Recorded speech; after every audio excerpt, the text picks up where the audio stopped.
Hello दोस्तों, welcome two integers. तो दोस्तों आज हम यहाँ पर डिराक डेल्टा फंक्शंस का पार्ट नंबर 8 करेंगे।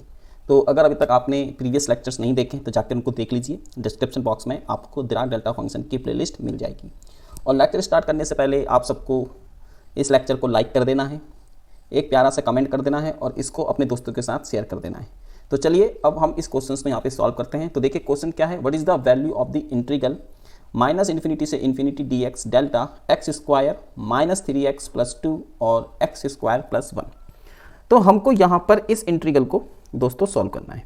ठीक है, तो इस इंटीग्रल को सॉल्व करने के लिए तो सबसे पहले तो हम एक फॉर्मूला हम जानते हैं, मैंने कल भी आपको बताया था, मतलब इससे पहले वाले लेक्चर्स में मैंने आपको बताया था कि क्या हमारे पास फॉर्मूला होता है।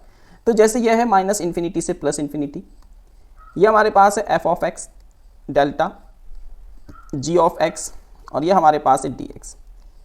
तो दोस्तों हम यहाँ पर इसको इस तरीके से लिखते थे, तो ये हो जाता था हमारे पास, अगर हम इसको यहाँ पे लिखें तो ये होता था F x I divided by mod ji prime यानी कि इसका derivative of x of I mod. ठीक है, तो ये हमारे पास कुछ इस तरीके से होता था। यहाँ पे जो आई है मतलब वो आई की डिफरेंट वैल्यू के लिए, या हम ये भी बोल सकते हैं कि समीशन आई है यहाँ पे। ठीक है, और यहाँ पे आप देख सकते हैं कि जो एक्स आई है वह रूट्स हैं हमारे जी ऑफ एक्स के। तो ये मैंने आपको लास्ट लेक्चर यानी कि 7th लेक्चर में बताया हुआ है, तो आप उसको एक बार जरूर से जाके देखें, तब आपको ये क्लैरिटी आ जाएगी।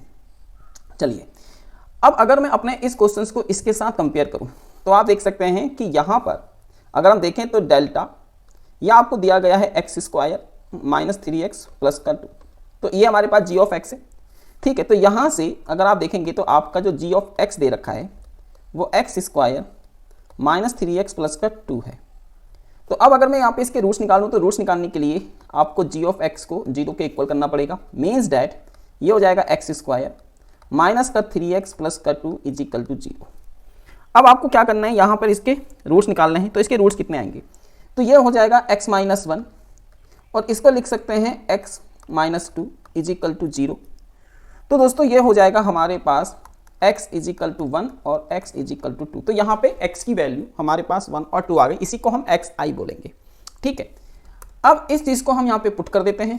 तो और साथ में अगर आप यहाँ पे देखेंगे कि आपको जो fx दिया हुआ है ये हमारे पास क्या है, इस क्वेश्चन के लिए f ऑफ x है। ठीक है, तो यहाँ पर इस क्वेश्चन में आपको क्या दिया गया है, तो इस क्वेश्चन में f ऑफ x आपके पास है एक्स स्क्वायर प्लस 1 और g ऑफ x आपको दिया गया था एक्स स्क्वायर माइनस का 3x प्लस का 2। यहाँ से हम g डैश x निकाल लेते हैं, मतलब इसका डेरिवेटिव ले लेते हैं, तो 2x माइनस का 3 आ जाएगा। ठीक है, अब इसको हम इसमें पुट कर देंगे। तो देखो अगर मैं यहाँ पे पुट करूँगा तो पहले यहाँ पे लिख लेते हैं f, तो पहले हम इसको निकालते हैं x इज इक्वल टू 1 पे, क्योंकि एक रूट हमारे पास 1 आया है। ये हो जाएगा g प्राइम, आप इसको लिख लेंगे 1 और मॉड, यहाँ पे हमको मॉड लेना है, प्लस फिर हम अपने दूसरे रूट यानी कि x इज इक्वल टू 2 पे चेक करेंगे, तो ये हो जाएगा g डैश 2 और इसका मॉड। ठीक है दोस्तों, अब यहाँ पे आपके पास जो f ऑफ 1 है इसका मतलब है एक्स स्क्वायर प्लस 1, तो ये हो जाएगा 1 का स्क्वायर प्लस 1 डिवाइडेड बाई, यहाँ पे अगर हम 1 रखेंगे तो ये हो जाएगा 2 माइनस का 3 है ना जी ऑफ एक्स में, प्लस फिर हमारे पास हो जाएगा ये, अब इसमें 2 रखेंगे तो 2 की वैल्यू हो जाएगी 2 का स्क्वायर यानी कि 4 प्लस 1 डिवाइडेड बाई, यहाँ पे अब अगर मैं इसमें 2 पुट करता हूँ तो ये हो जाएगा 4 माइनस 3 यानी कि 1। ठीक है, तो इसको हम लिख लेते हैं 4 minus 3 is equal to this. तो यहाँ पर आप देखेंगे तो ये वैल्यू तो मेरे पास 2/1 आ गई है और प्लस ये वैल्यू हमारे पास 5/1 आ गई है। तो आंसर कितना आ चुका है इसका 7। तो यहाँ से आप देखेंगे कि इस क्वेश्चन का जो आंसर है वो हमारे पास कितना है दोस्तों 7। ठीक है, तो आई थिंक आप लोगों को ये क्वेश्चन यहाँ पे समझ में आया होगा कि इस क्वेश्चन को हमको करना कैसे है। ठीक है, तो चलिए फिर मिलते हैं आपसे नेक्स्ट लेक्चर में, और उससे पहले आप चैनल को सब्सक्राइब कर दीजिए और इसको लाइक कर दीजिए। ठीक है दोस्तों, बाय बाय।